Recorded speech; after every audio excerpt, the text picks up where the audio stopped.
Well, hello, my friends, and welcome once again to the Romano Report Podcast. Today is Wednesday, November 19th, and I've got quite a few things to talk about today on the show. We'll see how many things I can actually get to. In no particular order, I think we will start with Epstein. Now, I've talked about this quite a bit on the main channel, the Romano Report, so I'm not going to repeat everything I said over there, but there is one thing I want to talk about, and that is Mike Johnson. This guy is such a fool. I mean, he's an embarrassment. I mean, what a joke.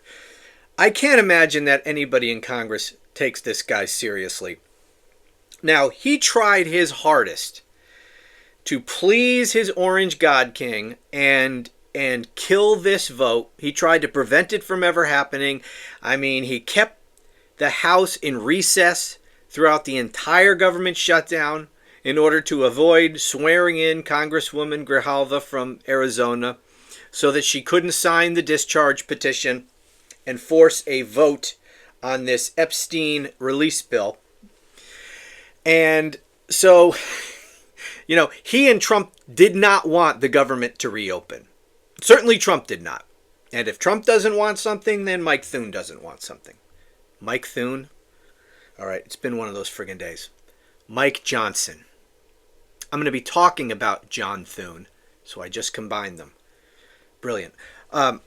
Anyway, so as we know, Mike Johnson exists to do Trump's bidding in the House of Representatives. So he kept them all in recess to prevent this discharge petition from being signed, from getting a majority support on that, to force a vote. Well, we all know how that worked out disastrously for Trump and Grinder Mike. So after this bill passed the House yesterday, Grinder Mike was very, very upset. He did not want this bill to pass, despite the fact that he voted for it. So he voted for it and then, went out and trashed the bill. And what he said immediately following the passage of this bill in the House was he goes out and he says, all right, well, the bill passed the House, but I can assure you that if it passes the Senate, and that might not happen at all, the Senate might not even take it up. But if they do, I can assure you that it will not pass in this form, in the form in which it passed the House of Representatives. I called my counterpart in the Senate, John Thune, the majority leader, and I told him my problems with this bill, and he agreed with me. We both agree that this bill has serious problems. And he assured me that if they take it up, they're going to make amendments to it. They're going to make this better. And what kind of amendments does Mike Johnson want to see to this bill? Well, the kind of amendments that Donald Trump told him he wants in this bill. The kind of amendments that would allow him, Trump, to withhold whatever documents he wants for whatever reason whatsoever. That's what he wanted. Trump has to appear to support the bill, but at the same time, he's going to continue the cover-up. And so he wanted this bill to include amendments that will enable him to effectively cover this whole thing up while pretending that he wants transparency. So those are the kinds of amendments they wanted added. And Mike Johnson says, I have assurances. I can assure you, John Thune is not going to just rush headlong to pass this bill. And if he brings it up at all, there's going to be all kinds of amendments that we couldn't do in the House to make this bill better. Within hours, I don't even know if it was 2 hours, but within hours of Grinder Mike going out in front of the cameras and saying all that, John Thune had the Senate pass the thing by unanimous consent. They didn't even wait for the bill to be taken over from the House to the Senate. They heard that it passed, and they said, okay, we sign on to it too. We agree, we pass it by unanimous consent. No amendments. No, nothing. They just passed it as is from the House, making Mike Johnson look like a complete horse's ass. But here's the thing, which is beautiful. Somebody's lying, right?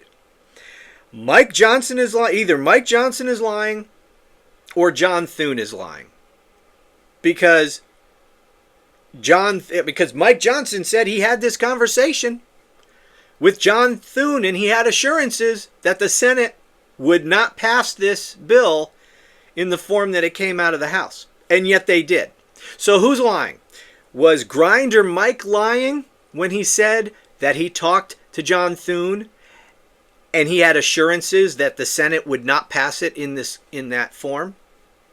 Or did John Thune actually have that conversation with Grinder Mike but lied to his face? Now, I hope it's the latter, because that would be freaking awesome. I would love to think that Grinder Mike, in a panic, because, all along, I guarantee you, he's been giving Trump assurances behind the scenes that he's got this covered. Because Trump is panicked about this. He probably calls Grinder Mike about this all the time. And I'm sure Grinder Mike has told him, don't worry, I got it covered. This is never going to get passed. And if it does, it's going to be all kinds of amendments and it'll never pass the Senate. Don't worry about it. I got you covered. Nothing to worry about.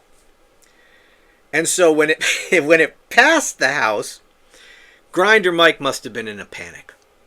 So I would love to think that he called Thune in a panic and just begged him to not take the bill up in the Senate.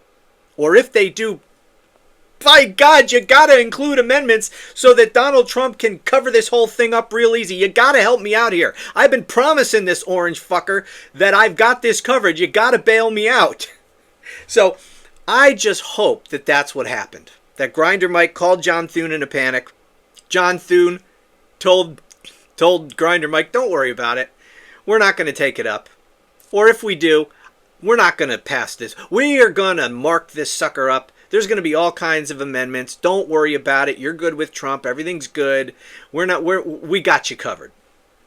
And then he gets off the call and he goes, screw that guy. We're going to pass that fucker as soon as we can. I hope that's what happened. That would be friggin' hilarious.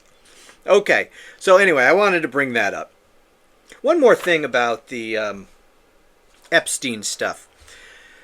And it goes to Trump's ability to continue the cover-up. Because he's gonna cover this up as best he can. There's not a chance in hell he is going to allow anything incriminating of him to be released. There's just no way. If something is released from the Department of Justice or anywhere in the administration that is in any way incriminating of Donald Trump, that will have been done without Trump's approval. Somebody will have been leaking. Kind of hoping that friggin' happens. But anyway, I don't really know why Grinder Mike was in such a tizzy about the language of the bill and wanting some amendments added to it to make it easier for Trump to cover up. Because the truth of the matter is, it already includes language that will allow Trump and Pam Bondi to effectively cover this up. There is a section of this bill, Section C, titled Permitted Withholdings, and it lists several circumstances under which information can be withheld and doesn't have to be released, and certain kinds of information, like information that identifies the victims, has personal identification of those victims. What else here? Anything that contains images of child sexual abuse. So we're not leaking any of that. So, none of that stuff can be released for obvious reasons. Nothing that contains images of death or physical abuse or injury to any person. None of that can be released. But then there's two other provisions here. The first is Did I just knock that? All right. The first is anything that would jeopardize an active federal investigation or ongoing prosecution. So if there is an ongoing investigation being conducted by the Department of Justice, they can withhold information from the public. And despite this legislation, they don't have to release it. And as we know, Pam Bondi has opened an investigation. Now, it's a sham investigation, and it was done specifically to give a reason for withholding the files. And that is codified here in this law that says, yeah, you can go ahead and withhold information if there's an ongoing investigation. And you can guarantee that investigation will be ongoing until the end of his term. It just will.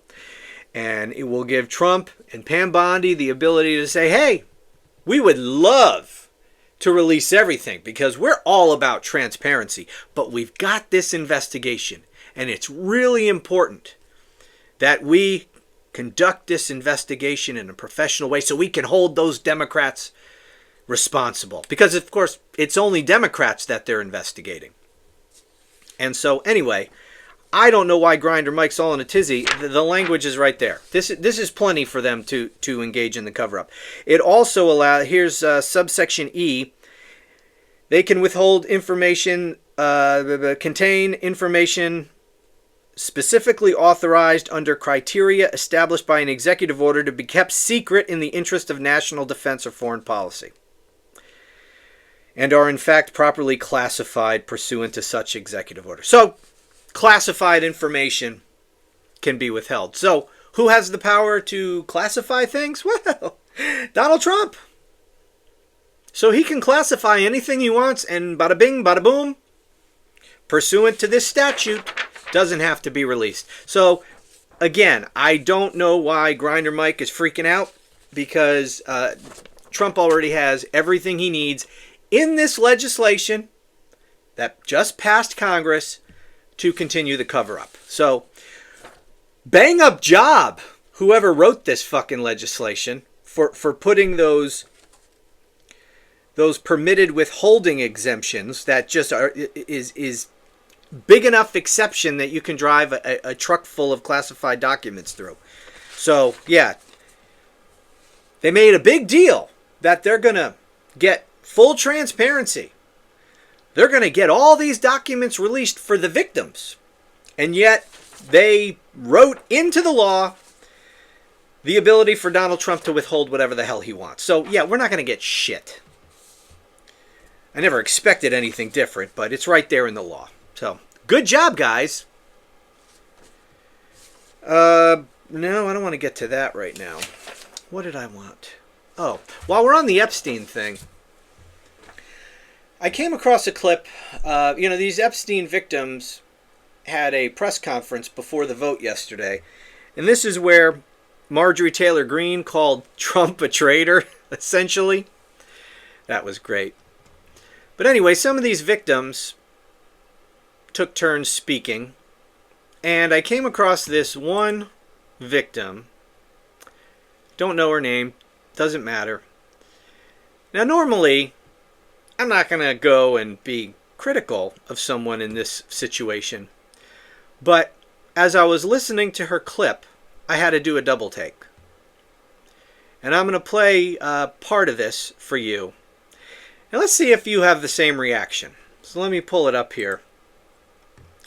And here we go. And the bill is getting passed to release the files. We are hearing the administration say they intend to investigate various Democrats who were friends with Epstein. I beg you, President Trump, please stop making this political. It is not about you, President Trump. Okay, let me just stop it right there real quick. I like that so far. But then she said something that made me go, what did you just say? So let's continue. You are our president. Please start acting like it. Show some class. Show some real leadership. Show that you actually care. Still sounding pretty good. care about the people other than yourself. I voted for you, but your behavior on this... What? What did you just say? Let me try that again. Let me see here. I voted for you. Yep, that's what I thought she said. I voted for you. All right, in fairness, let me play the rest of this clip. Let's go back a little bit. Okay, go. I voted for you, but your behavior on this issue has been a national embarrassment. Yes, it has been a national embarrassment, but I'm sorry, I can't overlook that part where you said you voted for him.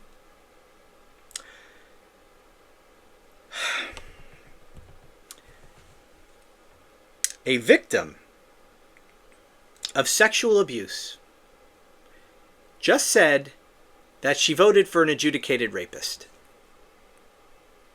Did I get that right? Yeah, I did get that right. Anyone else have a fucking problem with this?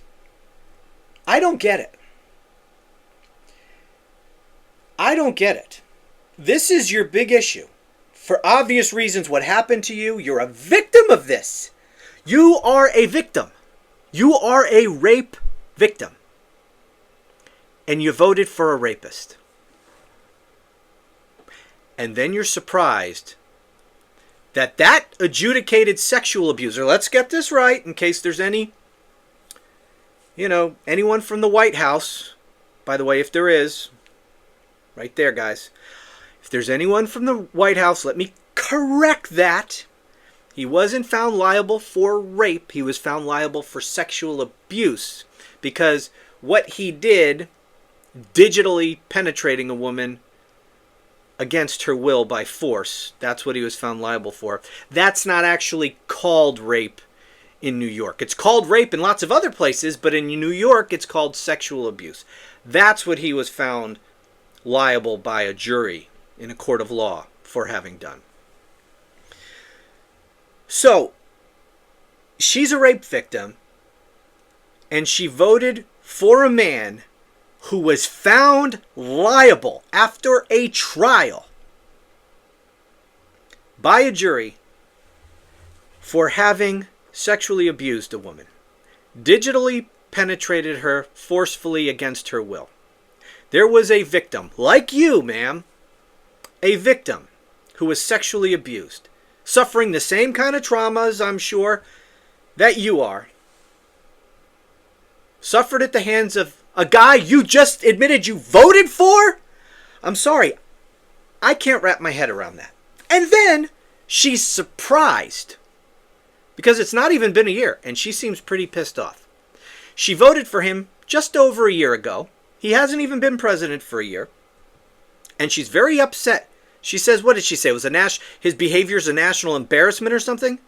She's very upset because he's covering this all up. She's surprised that an adjudicated sexual abuser who was best friends with the guy who abused her, she's surprised that that guy would cover this whole thing up. Can you please make this make sense? Because I can't. I just can't. Is it just me? Is it wrong that I have this reaction? I don't think so. Anyway. Okay, moving on before my head completely explodes. Let's go. Have you seen this video? There's a video put up by Democratic members of Congress with a warning or information, a reminder, let's say, for members of the military about their oaths and the requirement that they not obey illegal orders. And so I would like to play this for you because there's quite a bit of comment about this among the MAGAs. So watch this.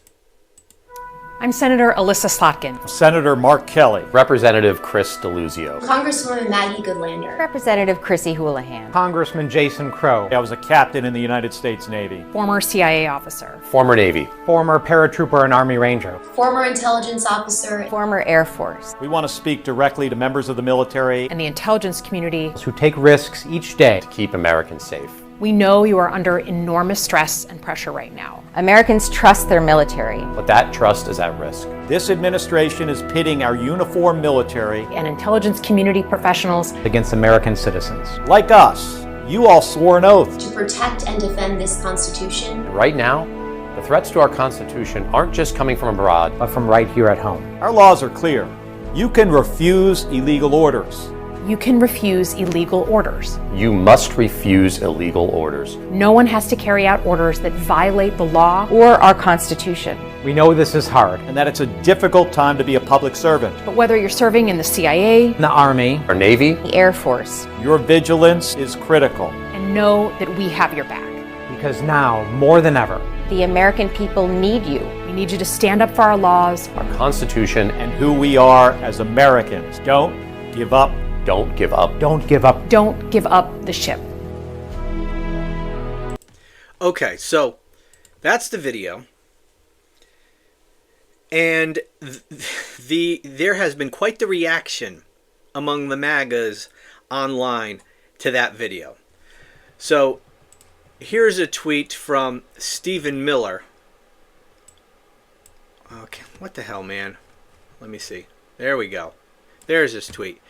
He says, Democrat lawmakers are now openly calling for insurrection. What you just saw, that video, this creepy douche is calling that insurrection or a call for insurrection. Other people online are I'm telling you, these MAGAs are going nuts over this.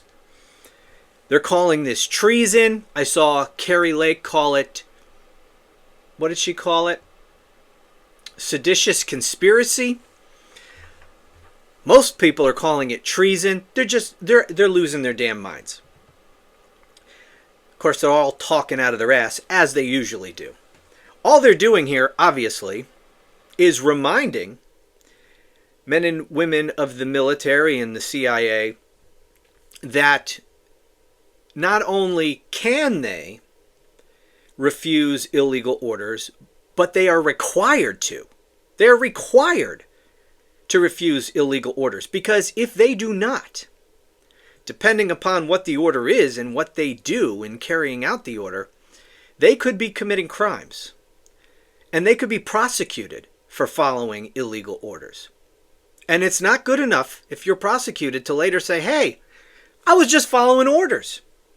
Tough shit. That's not a defense. Ask the Nazis in the Nuremberg trials about that. It didn't work for the Nazis, then it's not going to work for you. That's not a valid legal defense. They are required, legally obligated, to refuse illegal orders. And sad to say, many of them already are potentially in some deep shit. For example, any of these people who were carrying out Donald Trump's illegal orders to blow up boats in the Caribbean and murder people, depending upon what they did in carrying out those orders, they committed crimes, because those were, in fact, illegal orders. The president has no authority to order those lethal strikes. None. They are not legal killings. As you hear a lot of these talking heads and these wishy-washy politicians call it, what do they call it? They call it extrajudicial killings. Usually we call an extrajudicial killing murder, because that's what it is. That's a sort of sanitized way of referring to a fucking murder. They're murders. And these people who followed Trump's orders were involved in murder. And you don't have to just take my word for it. You can see, what the British government thought of this. I talked to you about this a week or two ago. The British government has ceased providing the United States with intelligence information that they gather about goings-on in the Caribbean because they are afraid that the intelligence they provide will be used in these illegal strikes against these boats in the Caribbean, because they know that they're illegal. They know that those are war crimes. They know that those are murders. And the British government doesn't want to have anything to do with it. So they've cut off intelligence sharing with the United States over this because it's a crime. So just wanted to make you aware of that. And I think I have a video clip of an absolute detestable scumbag. Is it this one here? Oh yeah, there it is. Lindsey Graham. Really detestable scumbag. I want to play. He was on with, he was on Fox News. Who cares? They're all the same at Fox News. I think it was Hannity, but whatever. And he had something to say about this. So let's listen to the detestable Lindsey Graham. You know, I don't think I've ever been on a show more unnerving than tonight. You've got United States senators and members of the House suggesting to our men and women in the military that they should be disobeying unlawful orders issued by President Trump and his military. I was a military lawyer for 33 years. I was a prosecutor, defense attorney, and a military judge. And if you're listening to this program tonight, I find no evidence that President Trump or anyone in your chain of command has issued an unlawful order to you. To the people who made these accusations, I'm going to write you a letter tomorrow, and I want you to tell the country what orders you think are unlawful. What did President Trump do wrong as Commander-in-Chief? You owe that to the men and women of the military to be specific about what you're talking about. If you're in the military, you need to follow the lawful orders of your commanders. And Article 92, check it out. So as detestable as this scumbag is, he doesn't even contradict anything they said. What did they say? They said you are obligated to refuse illegal orders. Lindsey Graham doesn't say that that's not true. He acknowledges, sort of, that they are not allowed to obey, or that they must refuse illegal orders. He's just saying, I have seen no evidence that Donald Trump has issued any illegal orders. Well, let me help you out, douchebag. I just explained what his illegal orders are. The president is blowing up boats. He's giving orders to kill people. Now, there's only two circumstances, under which a president can order lethal force like that. I've explained this before, but I'll do it again for those of you who are new. Two general circumstances under which he can order lethal force. One is pursuant to an authorization by Congress.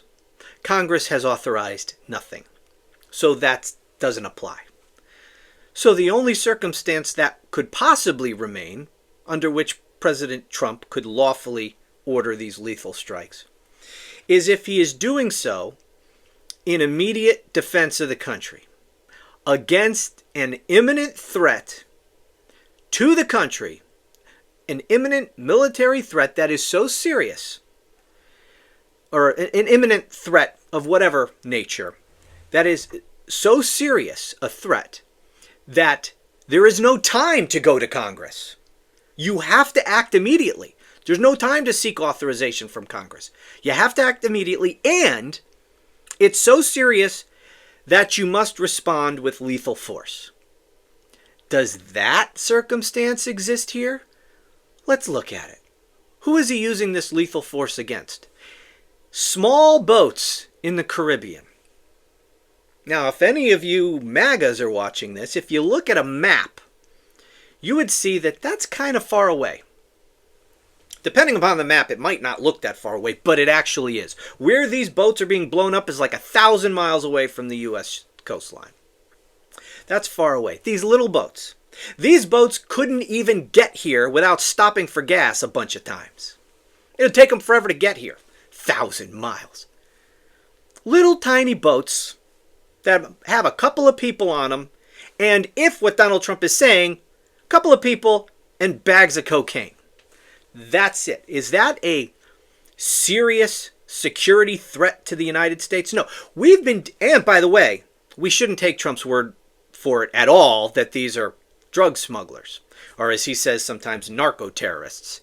In fact, it's been alleged by, among other people, the president of Colombia and others. Trinidad and Tobago are also investigating this. Some of these people have already been identified as fishermen, not drug smugglers, fishermen. Poor people going out in their rickety little boats to catch fish for their family or to sell it to feed their family with money to buy groceries. You remember groceries. Groceries. I just learned the word. It's a fantastic word. Groceries. You remember groceries. That's who he's blowing up, according to some people. And Trump has offered no proof whatsoever, still to this day, no proof that these people were drug smugglers. And by the way, drug smuggling is not a capital crime in the United States. And in fact, this is interesting. A lot of people, if you've forgotten about this, we've had survivors of at least one of these strikes. We blew up a boat, tried to kill all these people. At least some people didn't die. And what did we do? Did we shoot them on the spot? I mean, they're so serious a threat, right? Lethal force. Did we shoot them on the spot? No. What did we do? Well, we must have arrested them and taken them into custody, right? No. We sent them back. We sent them back to Venezuela or wherever they came from. So serious a threat they were to the United States that we just let him go. Anyway, we shouldn't take his word for a damn thing, absent proof, of which he has offered none. So anyway, there was neither authorization from Congress nor the circumstances that would allow the president to act in self-defense with lethal force, because there was no threat. And by the way, we have been dealing with exactly this kind of threat for many, many decades. You think people just for the first time ever started trying to bring drugs into this country by boat? No, this has been happening for a long time, and we've been dealing with it effectively for a long time. Usually, the Coast Guard goes out and intercepts these boats and arrests the people and confiscates the cocaine and interrogates these people and finds out who else they're connected to. Who were you going to deliver those drugs to? And then they go and they arrest those people. And they try to break up the entire drug smuggling network. We've been doing this for a long time. That's how it's supposed to be done. In fact, the British government said, yeah, that's how it's supposed to be done. That's not how it's being done, so we're out. This is completely illegal. So Senator fucking douchebag, Lindsey Graham, this jackass, he's going to write a letter and he wants these members of Congress to respond with, what exactly are you talking about that might be an illegal order? Well, there's one, you jerk. As if he doesn't know. And if he doesn't know, this guy has sold his soul so long ago. He used to be best friends. He used to be joined at the hip. He would follow John McCain around. John McCain is the exact polar opposite of Donald Trump, who he now does the same to, even worse for Donald Trump. A man who insulted John McCain. This guy is one of the most pathetic examples of humanity serving in Congress. Anyway, wanted to bring that to your attention. I actually have another clip of Lindsey Graham on a different... What the... Alright, this computer. I have an Apple desktop. I'm new to the world of Apple. Okay? I'm not good with this shit at all. and I've got two monitors side by side, and I've got this taskbar at the bottom where all the programs are. And for some reason, this taskbar goes from my main monitor over to my secondary monitor. I don't know why. It went over there earlier in the day for no apparent reason. I had no idea how to get it back, and suddenly, for some reason, it just popped over back to my main monitor. I didn't even touch anything. It just did it on its own. I hate technology. Anyway, where was I? Oh yeah, Senator Douchebag. So I have a clip of him on a different topic. You know, he's very upset that his records were seized by Jack Smith in the investigation of Donald Trump's crimes in trying to overthrow the republic, of which, you know, Lindsey Graham took part and helped Donald Trump in all of this. So I've got a clip about that. So let me play this for you. And go. My phone records were seized as part of this. I am tired of this. The third leading DOJ lawyer left DOJ in Washington to work for Alvin Bragg in Manhattan. What was that all about? Okay, he says so much bullshit, I need to stop and comment on it as it goes. First of all, my phone records were seized. Like, that doesn't happen to Americans all the time. They were seized. Why? Why were they seized? You don't mention that to the idiots in the Fox News audience. You don't mention that. They were seized because there was a warrant based on probable cause and signed by a judge per the Constitution and the laws of this country. That's why your phone records were seized. They weren't just seized indiscriminately or illegally. They were seized pursuant to a legal process. That's why. And a judge, a federal judge, looked at the affidavit submitted in support of the application for a warrant. And in that affidavit was contained all this kind of information establishing probable cause to believe that a crime was committed and that evidence of that crime might be found in your phone records. Okay, that's what was presented to a federal judge. Federal judge reviewed it. This affidavit, sworn to under oath, reviewed it and said, you know what? I agree. There is probable cause. I'm going to sign this search warrant. That's why your phone records were seized. And then he said something else. What else did he say? Oh, yeah. He said the number 3 person in the Department of Justice went to work for Alvin Bragg. What's that all about? What is that, unusual? A prosecutor left one prosecutorial agency and went to work for another. That never happens. All right, let me go back. What else does this jerk say? Fannie Willis's boyfriend spent a day in the White House talking to the Jack Smith people. What was that all about? All right, let me help you with that, jerk. Fannie Willis's boyfriend spent a day talking with the Jack Smith prosecutors. What was that all about? What was that all about? Here's what it was about, goober. Fannie Smith's boyfriend, as you derisively refer to him, which, by the way, I guess he has good reason. He was sleeping with Fannie Willis in a whole situation that was just horrible judgment. I'm not defending them. Anyway, but he wasn't just Fannie Willis's boyfriend. He was the prosecutor assigned to handle that case in Georgia. So he was the prosecutor handling the state crimes involving you and Donald Trump and Mark Meadows and Rudy Giuliani and all your other co-conspirators who tried with Donald Trump to overthrow the republic, essentially, and steal an election. Okay, he was the prosecutor in charge of handling the state case.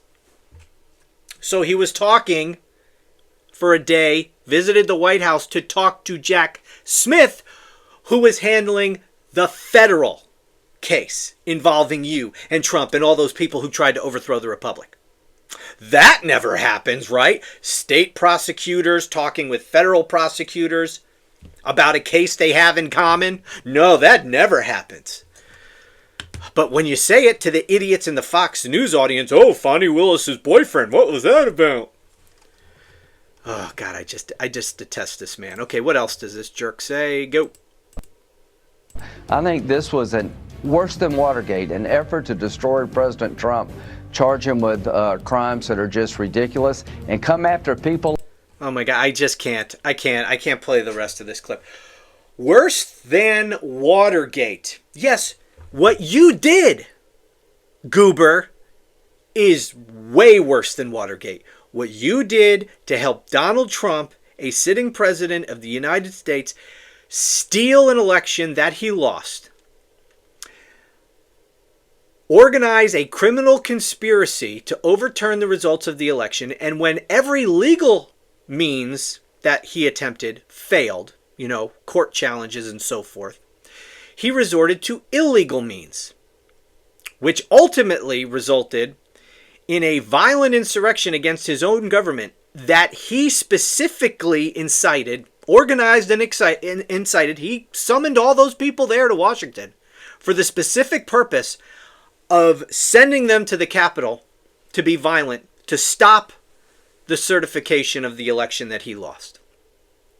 And what you, Goober, specifically did, and why you were being investigated in Georgia by Fonnie Willis's boyfriend, was you went down to Georgia to try to intimidate elections officials. The governor, I think, maybe, I'm not exactly sure who you talked to, but certainly the Secretary of State. You tried to lean on them to get them to throw out votes, or to just conjure up votes. Either throw out Joe Biden votes or conjure up extra votes for Donald Trump. He just needed, 11,000, whatever it was, 11,000 and change votes. That's what you did. Trump called them up, threatened them. He did threaten them, too. He said, he implied that they could be prosecuted if they don't come up with these votes. Because what happened there was vote fraud, and if you don't correct this, you could be prosecuted. So if you don't find me these 11,000 plus votes, you could be prosecuted. So that's what Trump was doing on the phone, and you went down. I believe he flew down there in person. Or maybe it was phone calls too. I don't remember. It's been some time. But that's what Goober was doing. He was trying to intimidate these state elections officials to help him and Donald Trump steal the election. That's what he was doing. Fonnie Willis's boyfriend. Oh, what's that about? It's about that you're a fucking criminal. That's what it's about. All right, what else? I can't take this jerk anymore. You know what? Let me see. Let me see if I can handle it. Let me see what else he said. Like me. I'm not going to put up with this crap anymore. I'm going to sue. I'm going to sue the hell out of these people. Well, I would love for him to sue. He's talking about suing the Department of Justice. The problem is, the reason I would love for him to sue is because he'd be saying that he was illegally targeted. All of this was illegal. They seized my phone records, blah, blah, blah, blah, blah. And it was all illegal, and I have a right to be compensated by the Department of Justice. Now, normally I would love for him to do that because discovery would be a bitch. And if this ever went to trial, then Jack Smith and the Department of Justice gets to put on all this evidence to prove that they're seizing your records and everything they did was perfectly justified because you're a fucking criminal and there was probable cause to believe that you engaged in a crime and there was evidence of a crime in your phone records and all this stuff. That would be the defense to your little lawsuit. The problem is you would be suing the Department of Justice, which is controlled by Trump and Pam Bondi, and they wouldn't fight it. They would say, you're right. You are entitled to compensation. And so there would be no trial. There would be no discovery. There would just be a big fat settlement check. That's all it would be. Because why? Why is this all happening? Why would that happen? Will this guy probably end up getting a multi-million-dollar payday or whatever it was? I think the legislation authorizes $500,000 or something. Why might he sue and get a payday from the federal government? Well, because we are surrounded in this country, I must remind you, by morons. Everyone who voted for this, fucking moron. Anti-American, if you ask me. That's why. That's why Donald Trump is not in prison right now. That's why Whatever. You know the drill. We got fucked by morons. That's what we're overrun with idiots in this country. Okay, that's enough. I can't handle any more goober gram. What else do I have to talk about? Bear with me here. I want to talk about... Did I not pull this up? You're kidding me. Very professional I am. Very professional. Bear with me for a second. I got to file. There we go. That's the link. Boom. Okay. Sorry about that. I want to show you, because, you know, if you've been following me, especially on the main channel, the Romano Report, I talk a lot about the MAGA Civil War. And I want to give you another example of this. Actually, I need to stop and start this recording, so hold on. Okay, I'm back. See? That didn't take very long. Okay, I want to wrap this video up with a tweet from Laura Loomer. This is just another of countless examples of MAGA fighting with each other. And this is over the issue of Israel and Jewish. Because, see, these MAGAs have a big Jewish problem, okay? There's a lot of anti-Semitism over there. They're dividing themselves over the issue of anti-Semitism because there's a lot of anti-Semites, and over the broader issue of Israel itself. You got all kinds of factions fighting each other. You got Mark Levin and Ben Shapiro on the pro-Israel side and Laura Loomer. You've got Tucker Carlson and Nick Fuentes and all these other kinds of anti-Israel, anti-Jewish people over there. There's all kinds. And even it's not even a simple one side or the other. There's lots of different factions on that issue alone. Anyway, I want to show you a tweet I came across from Laura Loomer. Let me see how I do this here. Okay, yeah, it's actually a few different tweets. She had a conversation, a little tweet conversation with somebody, and then she posted something. So let me show you what the original post Laura Loomer put up was this. She said, "I'm going to say it, the GOP has a Nazi problem." True. And the more we pretend like we don't, the worse it's going to get. We do, don't tell me we don't. No, you're correct. You do have a Nazi problem. And to which this Melissa Tate person, now this person has over 500,000 followers. I never heard of her. Actually, let's see who she is.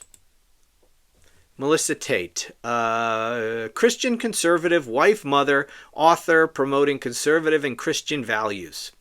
Okay, Christianity and Christian values are very important to her, which is why she supports Donald Trump, of course. Nothing says Christian like supporting a guy who bones porn stars while his wife is home, with their newborn son, pays her off to keep quiet, sexually abuses a woman, has a best friend who's a pedophile, and, all of that stuff. Anyway, she writes, in response to Laura Loomer, she says, "I honestly thought that was just an empty attack of the left. But in just the last couple of months, I have been called the N-word repeatedly by supposed Christian conservatives just for saying I support Israel's right to exist." Oh yeah, and this brings up another problem they have.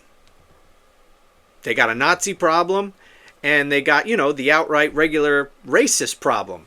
So this Melissa Tate is a black woman, and she's just discovering that there's racists in the Republican Party. Wow, she's a sharp one, isn't she? Didn't take her that long.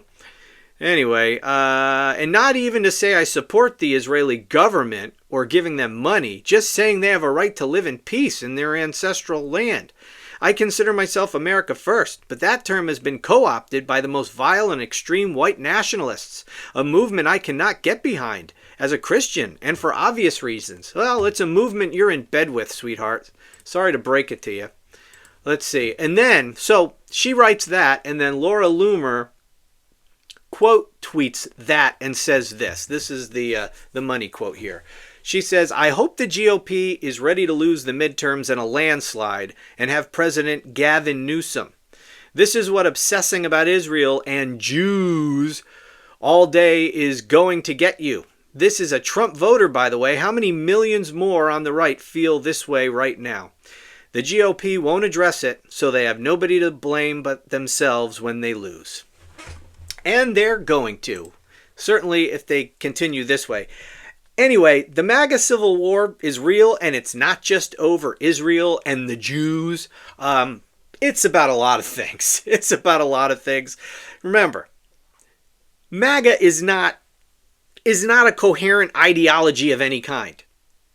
The only thing that unites, I mean, it's a disparate group of, it's a bunch of hate groups united in their hate of anyone on the left, however they define that, and their love of Donald Trump. That's it.